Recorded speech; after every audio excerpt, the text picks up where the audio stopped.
Good morning, everyone. My name is Shannon, and I work for Partners in Health and Wholeness, and I'm really honored and excited to introduce Dr. Jill Crainshaw, our featured speaker this morning. I had the privilege of being a student of hers at Wake Forest University School of Divinity, and I'm delighted that we all get the chance to learn from her today.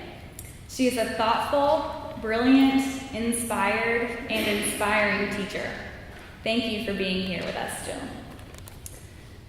Jill is the Blackburn Professor of Worship and Liturgical Theology at Wake Forest University School of Divinity, and in her work as the academic dean of the school, she has collaborated with others to develop the school's well-being and religious leadership initiative. Dr. Cranshaw's teaching and writing emphasize grounded dimensions of worship and theology. People encounter God as they live, work, and play in human communities, and as they work to sustain the health of communities and the ground upon which those communities are built. Dr. Crainshaw explores this dimension of spirituality and celebrates the ways God's sacramental gifts and presence arise from and return to human experiences. She is the author of a number of books and articles, all of which are published in your bulletin for the day, if you'd like to look at what those are. She's also a teaching elder in the Presbyterian Church USA and a board member for the North Carolina Council of Churches.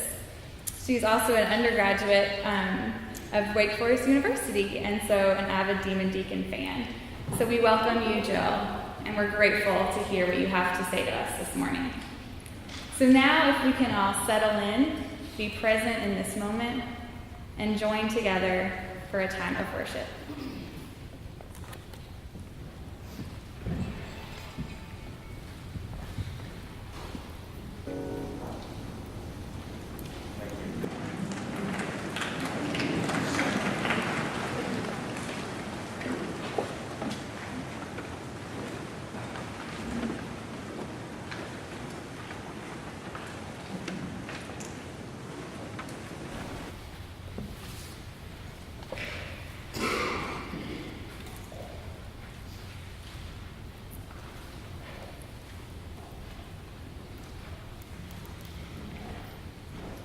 Good morning.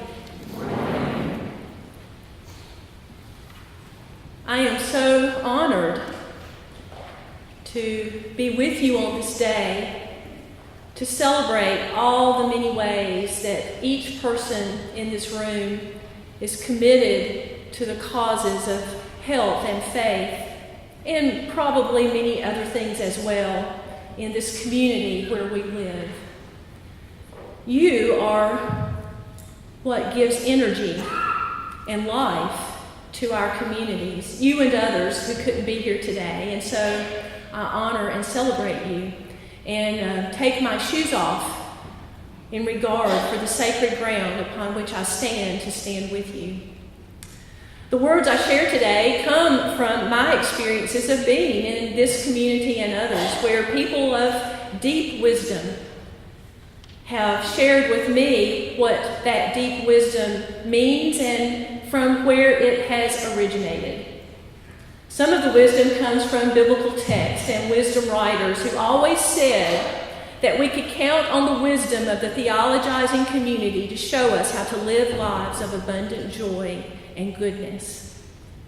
And some of it comes from people like my grandma, who made the best pound cakes anybody could ever eat but never used a recipe. I don't think she knew all the scientific reasons why all that worked together to make such grand goodness. But she knew how to do it. And if I wanted to learn how to do it from her, you know where I had to go? To her kitchen and be with her.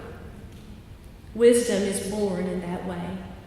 And so today we will be with each other, sharing things for which there have probably not been very many recipes written down, at least not yet. And yet, whatever those things are, in some mysterious way, give life and goodness, and sometimes delight that deserves to be savored. So thank you, Shannon, for that lovely introduction to the North Carolina Council of Churches and my friends there who invited me. And now just a few thoughts on this ancient text and our work together. Two are better than one because they have a good reward for their toil. For if they fall, one will lift up the other. A three-stranded cord is not easily broken. The rest of that little text says. So I have a question for you. What do you say when someone gives you a gift? Thank you. That was the right answer. I expected that. We know the answer, possibly learned it at a young age from some etiquette-conscious adult. What do you say when someone gives you a gift? Thank you. But let me tell you what happened during the moment for children at my church on Sunday. 3-year-old Thomas, who attends my church, is not an introvert. His mouth moved as fast as his feet as he ran as quickly as he could to the front of the sanctuary to be with the other children.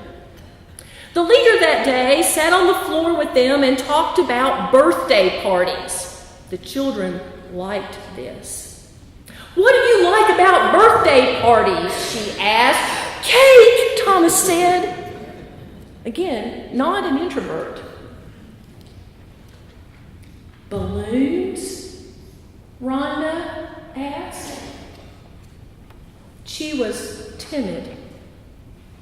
One child offered the magic answer, "Presents." And that, of course, was the leader's signal to ask the next question. "And what do you say," she asked, "when someone gives you a present and you unwrap it?" Now, I suspect that just like with you here this morning, an answer scurried to the tip of every tongue of every adult gathered there that morning. I smiled. The leader had done a nice job with this lesson on gratitude. But then, Thomas, he prophesied. He proclaimed. He witnessed. He testified. He blurted out what his young heart could not contain. What do you say when someone gives you a gift and you unwrap it? Ooh!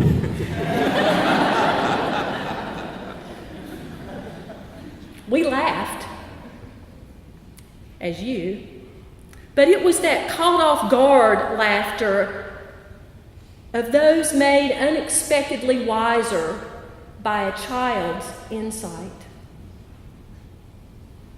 "What is the second thing you say?" the poor leader asked. Perhaps she hoped to get to where she'd imagined this children's moment was going to go. But now the children were in sync with each other in the dancing of God's Spirit in their midst. So when she asked, "What's the second thing you say?" Rhonda, who had found her voice, said, "Wow." She was not timid anymore. After that, the church service continued on its usual course. But the children had invited me down a road that was anything but usual. You see, Thomas didn't respond as one schooled in gift giving and receiving etiquette. He didn't offer the expected or usual answer. And Rhonda didn't answer based on whether or not the colorful wrapping in this imaginary gift contained her hoped for, asked for, or expected present. The children's responses bubbled up out of perceived possibilities of gift giving and receiving. Their responses surged up out of a place of expectation, of delight. They expected to be wowed. Someone joked after church, "Well, the children never made it to thank you." Really?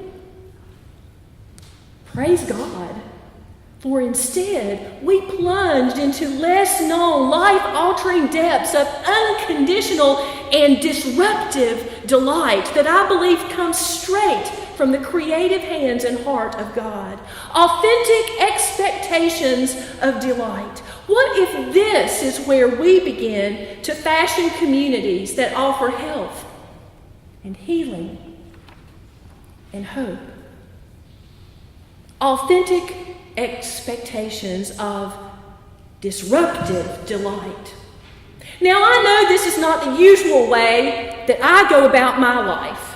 And it's not the usual way that we approach all of these challenges that are out there, and there are a gracious plenty of them. That's why we came here today. No, when I go into discussions about healthcare cost or inequity, I don't go in with expectations of delight. No, I've been in some of those discussions. And I go in with my critical skills fired up, got the apparatus with me. I go in with my problem-solving skills in hand, sharp rebuttals on standby. I believe in this stuff. I want justice for people. I want us to find a way to reach mutual care, access. So I go in ready for that. But what if communities of faith offer this unique gift to these discussions, a mysterious, even quirky and stubborn capacity to begin with possibilities instead of problems? To look for abundances instead of deficiencies, to replace language of impacting others with actions of nurturing the wisdom of others. To look for wisdom where we never thought wisdom could be.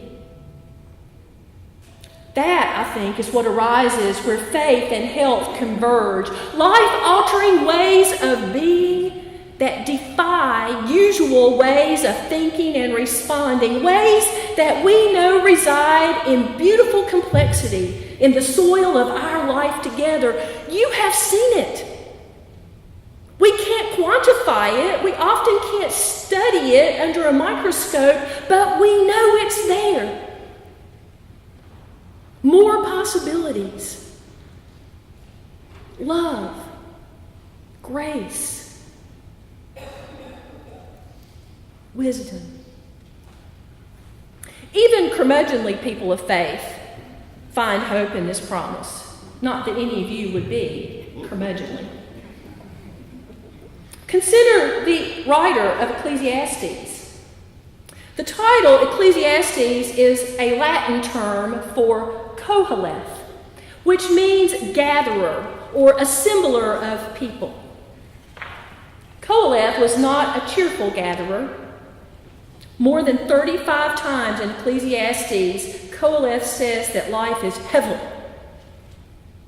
vain, meaningless. There is nothing new under the sun. All of it is a mere whisper in the wind. Koheleth was a cynic, an Eeyore, if you will. Some might say he was just a realist. He'd been around the block a few times. Life is a problem, and not one likely to be solved, at least not in our lifetime. Koheleth's groans of weariness are familiar to those of us who work for change in broken systems. Doesn't it seem sometimes that we just keep having the same conversations over and over again? That the minuscule arachnid just keeps ascending the same aquatic conveyance tube only to be expelled by a deluge of precipitation and have to repeat again the never-ending pattern? Some of you got that. We put intellectual and academic language around it all, but we're still right there where we were with the nursery rhyme, the itsy bitsy spider climbing up, washed back down, climbing up again. Sometimes it just feels that way when we do this work. Coleth's sigh is familiar. It might even be comforting to know that we're not in that boat alone. But then we get to this chapter 4, and this bleak-spirited, winter-eyed preacher looks out over his neighborhood, and I don't know for what reason, perhaps glimpses out of the corner of the eye something, and proclaims with unexpected delight, 2 are better than 1. In the midst of all that this writer has said about humanity's weak substitutes for justice and proclivities to chase after the wind, in the midst of all of that, there he is going, some reasons to live. A 3-stranded cord is not easily broken, knitted and knotted together. Well, if you crochet or knit, you know this. I have some. Came from a local farm and a local sheep. This stuff is strong. You can't break it. And when it's knitted to knotted together, you can shape it and twist it and do all sorts of things to it, but you can't break it. A 3-stranded cord is not easily broken. We have each other. We are stronger, warmer, less weary, more courageous together. Now, most of you have come to this summit already knowing these things. You have been working, imagining, giving up sometimes, imagining, working again. We come to a summit, it's a high-level experience, a summit, to look out over our neighborhoods and to get a glimpse of each other, to seek concrete ways to keep the work going forward. What is Coleth's wisdom for us on this summit? Perhaps it comes in the form of a question. How will the world be different as a result of this encounter on this day? Not will it. The answer is always yes. How will the world be different as a result of something or someone that we encounter on this day? Now, that question comes from a peculiar place. It rises up out of graced places of authentic expectations of delight. That question comes not from what we expect, not the usual, but disruptive delight. And when we begin in these graced places, the usual strategies and even the usual language shifts. We begin with the belief that new ways of doing and being are right here in this room. Not out there somewhere, not waiting to be studied and figured out and strategized about, but right here. You brought it with you through the door. And the wisdom to weave together our multiple strands of knowledge, passion, and experience, to weave all that together into an unbreakable cord, that knowledge and wisdom resides right here in you and me and all of us together. And it's in the stories and faces and lives of the people we've met in our communities. The lawyers and the politicians, the mamas and the daddies and the grandmas, the people who work hard jobs for not enough pay. It resides in all of that as we converge all of that into our thinking, our being, our doing, our imagining. This life matter, this ground, who we are as neighbors, friends, communities, and the wisdom we share, that life matter matters. Susan's physical therapist asked my community of faith to sing carols at Susan's house for Christmas. I said yes and decided in advance that we would not stay long. This family had a lot going on, and we just needed to be polite and not stay long. We would go, we would sing, and then I had dinner. Susan is 10. She faces many physical challenges. She can't walk or speak, and her family works hard every day to care for her. Susan loves music and makes sounds when she hears it, her mom said. But we don't hear music in church very often. I worry that Susan will disrupt worship for others, so we don't go to church, not much. We sang our Christmas carols. Susan, curled up on a blanket on the floor, stirred a bit, but did not wake up. Time for us to go. Will you stay for tea? Her mom asked. I thought to myself, thank you, but we shouldn't trouble you. Before the words got out of my mouth, the physical therapist disrupted me. If it's not too much trouble, we'll stay. She's a wise woman. I sat. We sipped. We shared the mutual gifts of God's good grace. A phrase came to mind: spirituality of disruption. God's love disrupts the usual. I recalled a workshop on ministry and disabilities that had happened at my school. A nurse came there. She said, I'm not much of a churchgoer, but I can try to talk some about what churches do in this mix of things. And she said, here's what I have to say. I was driving over here, and I heard a Christmas song on the radio while I was on my way. You know, that one that says something about till every soul feels its worth.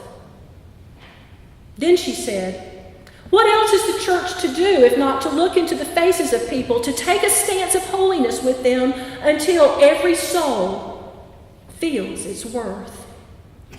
When we open ourselves to other souls, this is how we value them. You probably know what the song was, O Holy Night. You may know some other words that go with just that phrase. Long lay the world. The world.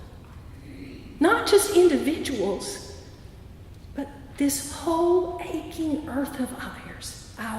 Long lay the world in sin and error, pining. Till love appeared and the soul felt its worth. We didn't sing O Holy Night for Susan that day, but its spirit stirred in those moments.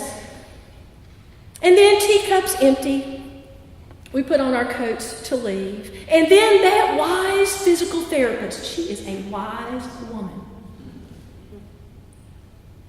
That physical therapist dropped to her knees on the floor next to Susan. It's an action, I suppose, she takes day in and day out, week after wearying week in her job. Susan stirred at the sound of the familiar therapist's voice. The therapist said, "Can I have a hug?" Susan reached up. The therapist reached out. Susan's "ooh" rang out. And for an instant, every soul in the room felt its worth. And perhaps for a moment, the soul of the earth was soothed too. Just a little. We had been visited, disrupted, and blessed by delight. How have you experienced delight in the midst of communities that face problems that we think might never go away?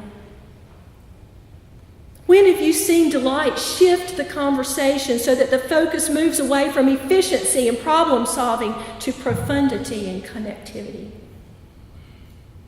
When have you seen delight shift the way people are in the conversation. So we're working not just to improve our community, but to shift the ground upon which we walk to do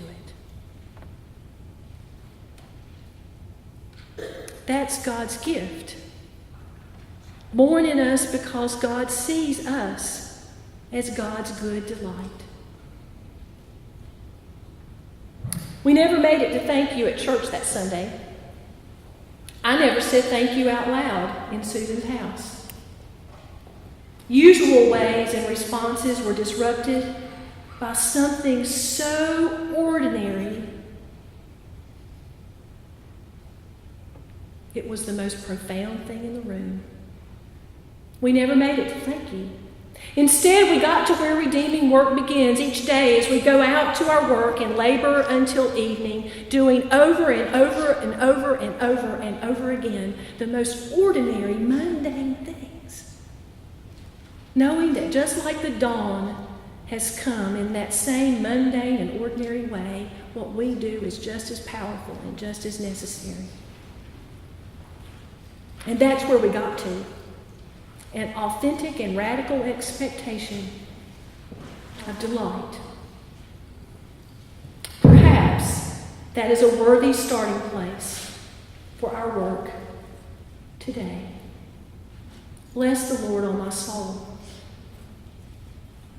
and all that is within me. Bless God's holy name, till every soul feels its worth.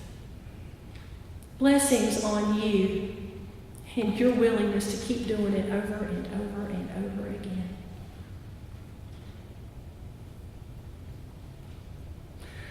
Ooh, delight.